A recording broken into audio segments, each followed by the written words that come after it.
May ano ngayon dito, idol? Brigada Eskwela. Yan, mga kasama namin sa Eagles Club Size.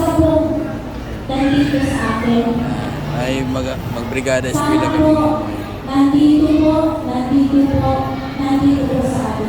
Kasi naniniwala po ako na ang paaralan. Tuwang namin ngayon ang Kailangan po natin mga Taugama. Yan dyan yung Taugama. apat po muna pwersa. Misis ba yung Ang ating principal na mga ito? magulang. Pangalawang pwersa, ang ating mga guro. Pangatlong pwersa, ang ating mga estudyante. At pang-apat na pwersa, yung inyong likod o yung administrasyon. Lagi ko pong ikinukumpara ang paaralan sa isang apat na paa ng table. Sino po ba nakakita ng table? Taas ng kamay. Ilan ang karaniwan na paa ng table? Apat. Ang apat na paa ng table, lagi ko yan Maraming tao dito ngayon kasi Brigada unang Eskwela paa, namin ngayon. magulang. Pangalawang paa, guro. Pangatlong paa, ang estudyante. Pang-apat na paa, yung mga katulad namin administrador o yung iba't ibang stakeholders.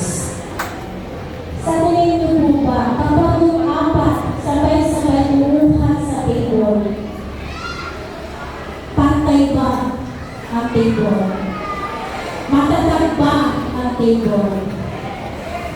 Paano kung isa sa kanila ay sira?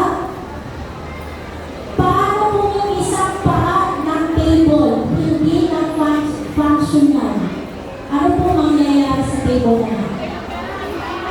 Sira. Ano pa? Tatabihin. Very good. Ibig sabihin lamang po yan, mga magulang, mga guro, mga kasama ko. Kapag isa sa inyo ang dysfunctional, tatabihin po ang paaralan.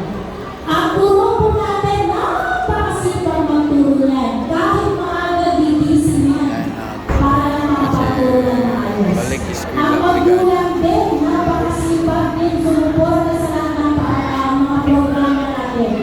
Ang principal din ay laging sumusuporta sa lahat ng programa natin. Pero kapag Yan ang bata, presidente ng Club Size, si Kuya Tatay ayaw po